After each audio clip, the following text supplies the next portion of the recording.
नमस्कार दोस्तों, आप देख रहे हैं देव्स कोडिंग हब और हमारा आज का ट्यूटोरियल माई स्किल पर।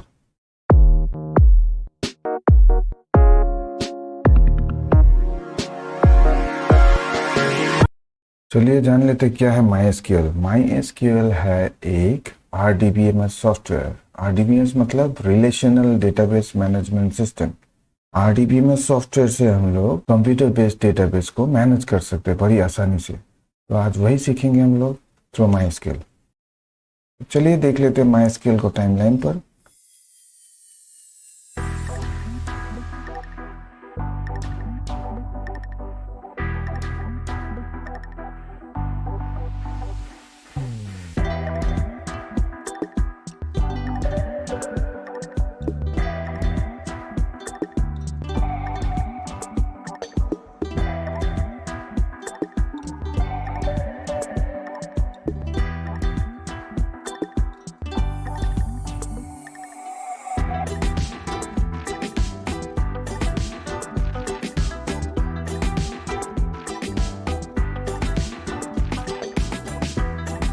तो चलिए ले लेते हैं एक छोटा सा इंट्रोडक्शन माई स्किल पर। माई स्किल एक RDBMS सॉफ्टवेयर है। RDBMS का मतलब है रिलेशनल डेटाबेस मैनेजमेंट सिस्टम, और ये है एक FOSS या free and open source software. इसके लिए हमें पैसा देना नहीं पड़ता। ये प्रोप्राइटरी सॉफ्टवेयर नहीं है। ये डेवलप किए थे एलन लर्सन, दूसरे डेविड एक्समर्क एंड तीसरे माइकल वेडनियस। इन तीनों ने मिलके माई स्किल सॉफ्टवेयर को बनाया था। तो चलिए देखते हैं माई स्किल कैसे लिखा गया। माई स्किल लिखने के लिए उन लोगों ने C और C++ का यूज किया था। इनिशियली माई स्किल को माई स्किल नहीं बुलाते थे, उसका इनिशियल नेम था माई स्किल एबी, और 1994 में इन लोगों ने माई स्किल एबी को रिलीज किया। MySQL AB was renamed and released in 1995, और अभी इसका नाम था माई SQL जो हम लोग सीखने वाले हैं। ये जो नाम है माई SQL, ये दोनों चीज को जोड़ के आया है। एक है माई, दूसरा है SQL, इसीलिए हमने इसको दो डिफरेंट कलर में लिखा है। तो माई SQL को 2008 में सन माइक्रोसिस्टम्स ने खरीद लिया, और डील अमाउंट था वो था उस जमाने का $1 बिलियन। और 2 साल बाद ही 2010 में ओरेकल ने सन माइक्रोसिस्टम को ही एक्वायर कर लिया, और इस बार उन्होंने डील अमाउंट रखी $7.4 बिलियन। तो चलिए देखते हैं कैसे हम लोग माई स्किल को डाउनलोड और इंस्टॉल करेंगे। माई स्किल हमारे लिए दो वर्जन में आएगा। एक है प्योरली कमांड लाइन इंटरफेस और CLI, और दूसरा होता है इसका ग्राफिकल यूजर इंटरफेस। अगर आप कमांड लाइन पर कंफर्टेबल नहीं है तो आप एक ग्राफिकल यूजर इंटरफेस डाउनलोड कर सकते हैं। इसको हम लोग बोलते हैं वर्कबेंच। तो देखते हैं कमांड लाइन इंटरफेस या कमांड लाइन क्लाइंट को डाउनलोड करने के लिए हम लोगों को करना क्या पड़ेगा। My skill command line client के लिए हम लोग डाउनलोड करेंगे इस पर्टिकुलर वेबसाइट से, जो कि है http://downloads.mysql.com/archive/installer। इसमें जाने से हमें माई स्किल का कम्युनिटी वर्जन मिल जाएगा, और हम लोग डाउनलोड कर सकते हैं my skill command line interface 5.7। तो ये बहुत पुराना है। अभी तो आपको माई स्किल वर्जन 8 मिल जाएगा, लेकिन ये बहुत लाइट वेट है, तो आप इसको डाउनलोड कर सकते हैं। मैं इसी को यूज़ करता हूँ ओल्डर मशीन्स के लिए। और नेक्स्ट है इसका GUI टूल, जो कि हम लोग डाउनलोड कर सकते हैं एज माई स्किल वर्कबेंच 6.3, क्योंकि आप अगर 5.7 यूज कर रहे हैं, आप latest my skill workbench download करके काम नहीं कर सकते। आपको वर्कबेंच 6.3 पर ही काम करना होगा, और ये आपको मिल जाएगा http://downloads.mysql.com/archive/workbench पर। तो ये था कैसे आप लोग या कहाँ से आप लोग माई स्किल डाउनलोड करेंगे और इसको यूज करेंगे। How to install MySQL command line client, इस पर मेरा एक ऑलरेडी वीडियो बना हुआ है, डिस्क्रिप्शन में मैं दे रहा हूँ, आप देख सकते हैं। आशा करते हैं कि वो वीडियो आपके लिए मददगार होगा।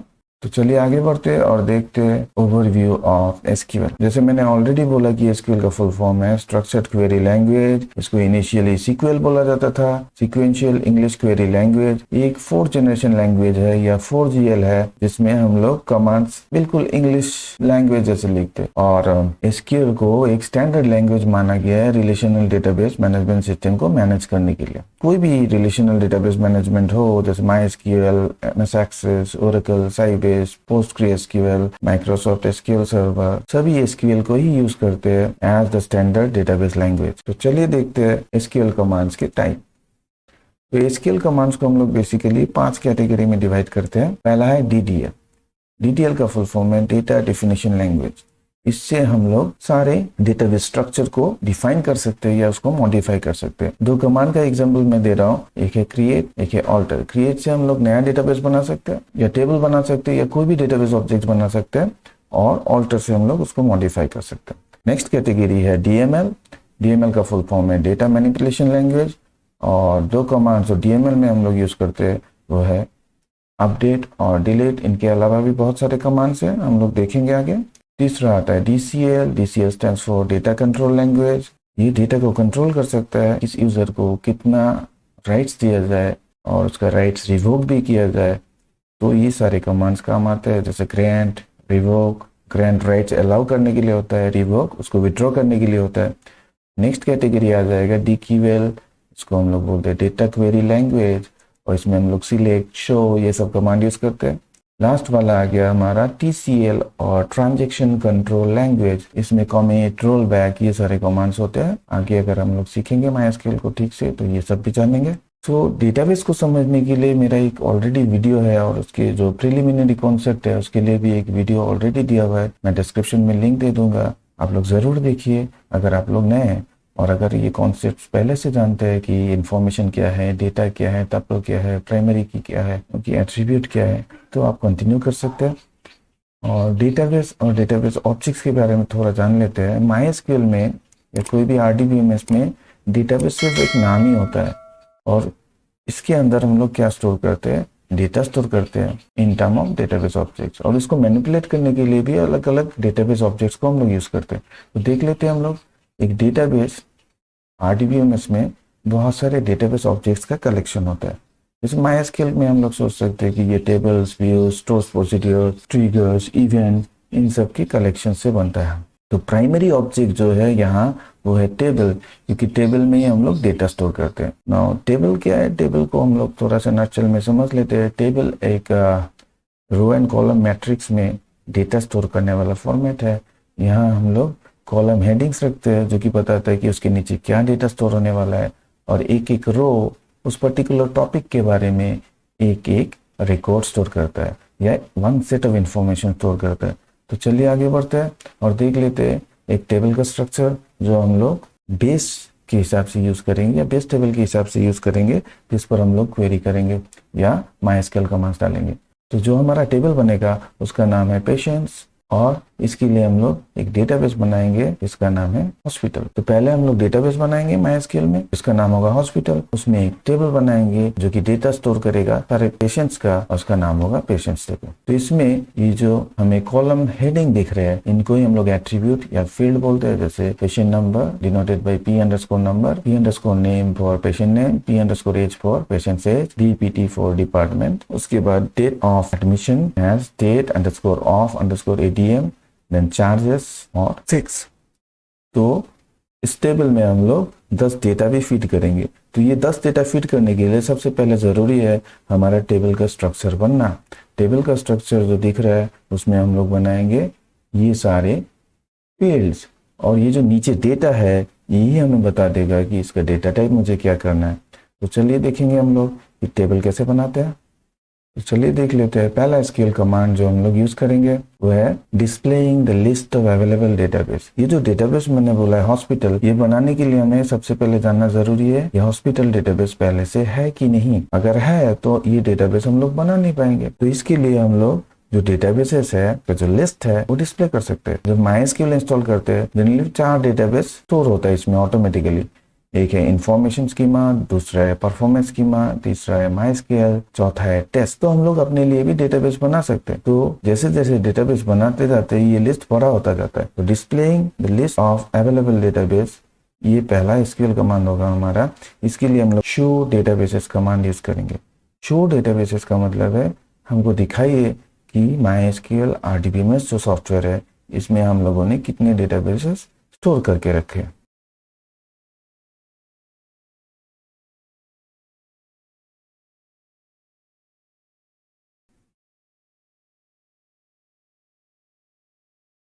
एसक्यूएल कमांड 2 में हम लोग सीखेंगे how to create a new database. मान लीजिए ये डेटाबेस हमारे पास नहीं है, हॉस्पिटल डेटाबेस, क्योंकि शो डेटाबेस से हम लोगों ने ऑलरेडी देख लिया कि हमारे पास ये डेटाबेस नहीं है। तो जो डेटाबेस हम लोग क्रिएट करने जा रहे हैं वो है हमारा हॉस्पिटल डेटाबेस, और इसके लिए हम लोग कमांड लेंगे क्रिएट डेटाबेस। तो क्रिएट डेटाबेस कैसे यूज करते हैं आइए देख लेते हैं।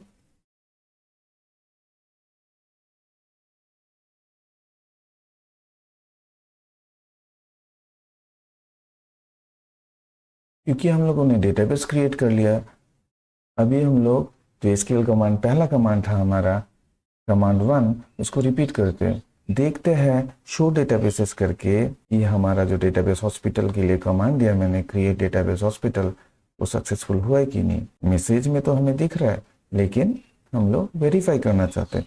तो चलिए फिर से डिस्प्ले करते हैं अवेलेबल डेटाबेस का लिस्ट, और इसके लिए अगेन हम लोग देंगे शो डेटाबेसेस कमांड।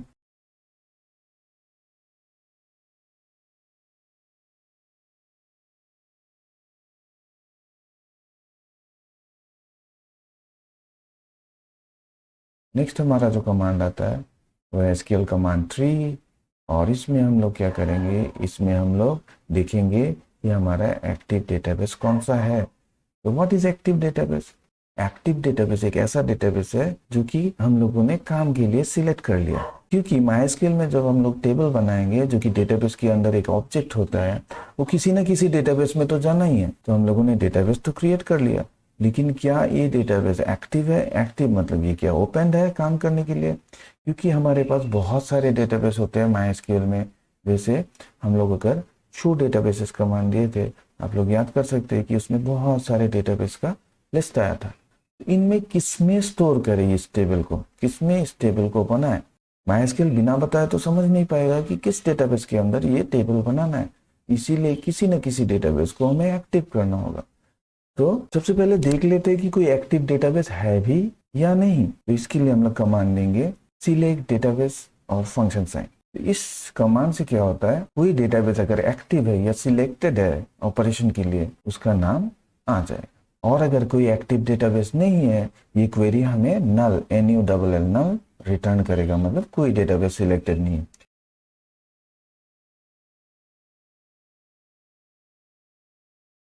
तो आप लोगों ने देख ही लिया कि कोई डेटाबेस सिलेक्टेड नहीं है। तो हमारा नेक्स्ट काम हो जाता है कमांड 4 में कि हम लोग एक डेटाबेस को एक्टिव करें जो कि हमारा हॉस्पिटल डेटाबेस है।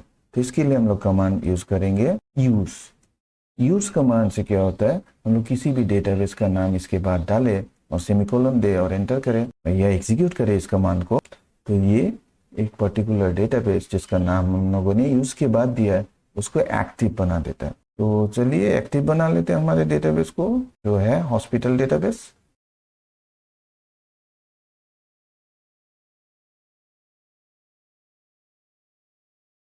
तो चलिए देख लेते हैं, फिर से हमारा तीसरा कमांड रिपीट करते हैं जो था एक्टिव डेटाबेस का नाम डिस्प्ले करना, और इसके लिए अगेन हम लोग यूज करेंगे सिलेक्ट डेटाबेस फंक्शन। और सिलेक्ट डेटाबेस फंक्शन इस बार हॉस्पिटल दिखा रहा है, इसका मतलब हम लोगों ने सक्सेसफुली हॉस्पिटल को एक्टिव डेटाबेस बना लिया। और अभी जो भी करने वाले हैं वो हॉस्पिटल डेटाबेस के अंदर ही होगा। नेक्स्ट कमांड पे आते हैं एसक्यूएल कमांड 5 जो कि है displaying the list of available tables in the database. तो हॉस्पिटल डेटाबेस के तो हम लोगों ने जस्ट क्रिएट ही किया है, उसके अंदर कुछ भी नहीं होगा।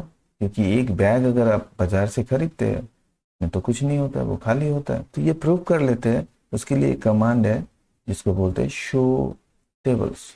शो टेबल्स कमांड से हम लोग सारे टेबल्स जो एक डेटाबेस के अंदर है या एक्टिव डेटाबेस के अंदर है उसको डिस्प्ले कर सकते हैं।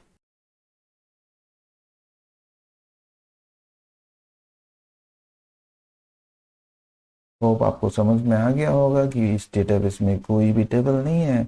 तो हमारा नेक्स्ट स्टेप होगा इसमें एक टेबल बनाना, जो कि हमारा पेशेंट टेबल था। स्किल कमांड 6 में हम लोग करेंगे how to create a new table. तो इसके लिए फिर से हम लोग टेबल का स्ट्रक्चर देख लेते हैं, और हम लोग जो टेबल बनाने जा रहे हैं वो है पेशेंट टेबल। और इसके लिए हम लोग कमांड जो यूज़ करने वाले हैं वो है क्रिएट टेबल कमांड। तो क्रिएट टेबल कमांड सिर्फ क्रिएट टेबल पेशेंट लिखने से ही नहीं होगा, उसमें जितने सारे फील्ड्स है उसको हमें डिस्क्राइब करना होगा वन बाय वन। और फिर जाके हमारा टेबल का स्ट्रक्चर बन जाता है। मतलब एक रजिस्टर अगर लेते हैं हम लोग कुछ डेटा फिट करने के लिए, ऑब्वियसली हम लोग कुछ वर्टिकल लाइंस ड्रॉ करते हैं जिसको कॉलम बोलते हैं, और हर कॉलम का एक हम लोग हेडिंग देते हैं। हेडिंग का मतलब क्या है, उस कॉलम के नीचे किस टाइप के डेटा हम लोग स्टोर करना चाहेंगे। तो चलिए हम लोग बना लेते हैं टेबल जिसका नाम होगा पेशेंट, और उसका स्ट्रक्चर हमें पता है। फिर से एक बार देख लेते हैं स्ट्रक्चर को और कोशिश करते हैं पेशेंट टेबल बनाने के लिए। तो इसके लिए कमांड होगा क्रिएट टेबल, और टेबल का नाम होगा पेशेंट। नेक्स्ट लाइन में आ जाते हैं, एक फर्स्ट ब्रैकेट देते हैं जिसको पैरेंथेसिस बोलते हैं। फिर पहला फील्ड जो हमारा दिख रहा है यहाँ इस टेबल में स्ट्रक्चर में, जो कि है पी नंबर, और इसके नीचे हम लोग पेशेंट नंबर न्यूमेरिक स्टोर करने वाले। तो हम लोग फील्ड नेम लिखेंगे सबसे पहले p_नंबर, फिर जाके इसका डेटा टाइप लिखेंगे इंट, और हम लोग चाहे तो इसका नंबर ऑफ डिजिट्स लिमिट कर सकते हैं। चलिए देखते हैं p_नंबर के नीचे हम लोग यूनिक वैल्यूज ही स्टोर करेंगे, क्योंकि पेशेंट नंबर यूनिक ही होगा, इसीलिए इसमें हम लोग एक कांस्टेंट डाल सकते हैं जिसका नाम है प्राइमरी की। तो प्राइमरी की इंश्योर करेगा कि पेशेंट नंबर हमेशा यूनिक वैल्यू ही हो। नेक्स्ट फील्ड जो हम लोग डालने वाले हैं वो है p_name, और इसके लिए डेटा टाइप हम लोग कर देंगे varchar। varchar क्यों? क्योंकि नाम बड़ा भी हो सकता है छोटा भी हो सकता है। मैक्सिमम जो सबसे बड़ा नाम यहाँ दिख रहा है वो है दीपाली, 8 कैरेक्टर का है, तो हम लोग चलिए 25 कैरेक्टर्स तक अलाउ करते हैं नेम में। और नेम डालना ही होगा पेशेंट का, इसीलिए इसका कॉन्स्टेंट डालते हैं नॉट नल। अभी थर्ड फील्ड के लिए आ जाते हैं हम लोग। थर्ड फील्ड है हमारा patient_age, और इसमें भी हम लोग नंबर स्टोर करेंगे। मैक्सिमम एक पेशेंट का एज कुछ 3 डिजिट ही हो सकता है, तो हम लोग इंट लिख के with in parenthesis number of digit specify कर सकते हैं विच इज 3। उसके बाद नॉट नल, कॉमा, एंटर्ड। और फोर्थ फील्ड हम लोग एंट्री करेंगे अभी, इसका नाम है डिपार्टमेंट, जिसको हम लोग शॉर्ट फॉर्म में लिखे हैं यहाँ DEPT, और इसका डेटा टाइप भी होगा varchar। तो मैक्सिमम डिपार्टमेंट का नाम 15 दे देते हैं हम लोग, और यहाँ भी नॉट नल। एक पेशेंट अगर हॉस्पिटल में एडमिट होगा तो किसी डिपार्टमेंट में होगा वो। नेक्स्ट फील्ड के लिए आते हैं जो है डेट ऑफ एडमिशन। MySQL में डेट लिखते वक्त हम लोग देखेंगे कि हम लोगों ने ईयर पहले लिखा, फिर मंथ लिखा, फिर डेट लिखा। इस फॉर्मेट में ही MySQL डेट एक्सेप्ट करते हैं। ये प्योरली जापानीज फॉर्मेट में है, YYYY MM और DD। इसके बाद हम लोग लिख देते हैं नॉट नल, यहाँ भी एंट्री करना जरूरी है। फिर चार्जेस, चार्जेस भी इंट होगा। चलिए इसका लिमिट कोई सेट नहीं करते, या कर भी सकते, कॉमा दे देते हैं, एंटर। और नेक्स्ट जो हम करेंगे वो है फील्ड सेक्स, वो एक ही कैरेक्टर स्टोर करेगा। इसके लिए हम लोग क्या डेटा टाइप चूज कर सकते हैं, और इसका साइज 1 दे सकते हैं। ये भी नॉट नल होगा। तो ये हमारा सारा फील्ड जो था इस टेबल का डिफाइन कर चुके हैं हम लोग। तो एंटर प्रेस करते हैं, पैरेंथेसिस क्लोज करते हैं, और सेमीकोलन देते हैं। जब भी हम लोग एंटर प्रेस करेंगे यहाँ कीबोर्ड से, ये टेबल बन जाएगा। जैसे हमारा पेशेंट टेबल बन गया, तो हम लोग अभी आ सकते हैं नेक्स्ट कमांड पे, और इस कमांड में हम लोग देखेंगे कैसे हम लोग जो टेबल बनाया है उसका स्ट्रक्चर डिस्प्ले कर सकते हैं। तो इसके लिए हम लोग एक कमांड यूज करेंगे जिसका नाम है डिस्क्राइब या DSC। DSC शॉर्ट फॉर्म है कमांड डिस्क्राइब का। तो चलिए देख लेते हैं कैसे हम लोग डिस्क्राइब से टेबल का स्ट्रक्चर वेरीफाई कर सकते हैं।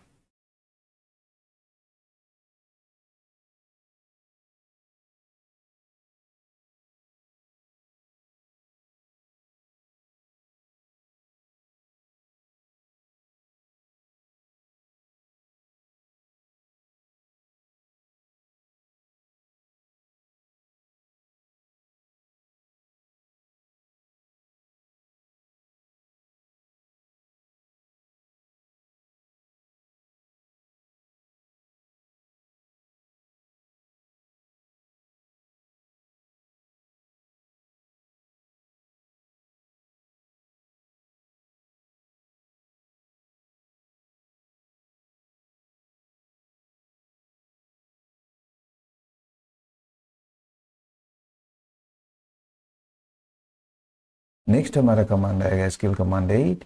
इसमें हम लोग देखेंगे ये जो टेबल बना है इसमें डेटा कैसे डाले, क्योंकि हम लोगों को इसमें 10 रिकॉर्ड्स डालने हैं, मतलब 10 पेशेंट्स के बारे में इंफॉर्मेशन डालने हैं। तो हम लोग देखेंगे दो अलग अलग टाइप के कमांड, जिसमें हम लोग 1 by 1 रिकॉर्ड इंसर्ट कर सकते हैं या इकट्ठे बहुत सारे रिकॉर्ड को एक साथ माइस्क्यूएल टेबल में डाल सकते हैं। तो इसके लिए कमांड जो यूज होगा वो है इंसर्ट इनटू। तो चलिए आगे बढ़ते हैं, हम लोग इंसर्ट कर लेते हैं सारे डेटा।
तो जैसे डेटा इंसर्ट कर लिए, हम लोग 9th कमांड की तरफ जा सकते हैं और इसमें हम लोग सीखेंगे how to select the data we have entered, displaying all records from the patient table. और इसके लिए हम लोग यूज करेंगे select star from table name. तो सिलेक्ट से हम लोग कॉलम को सिलेक्ट कर सकते हैं। जब सारे कॉलम सिलेक्ट करते हैं तो एस्टेरिस्क देते हैं और लिमिटेड कुछ कॉलम सिलेक्ट करेंगे, उन कॉलम्स का नाम देना होगा और बाई कॉमा उसको सेपरेट करेंगे। और फ्रॉम बताता है किस टेबल से आप लोग ये सारे कॉलम सिलेक्ट करने वाले हैं। तो चलिए सिलेक्ट कर लेते हैं और देख लेते हैं कैसे डेटा डिस्प्ले हो रहा है।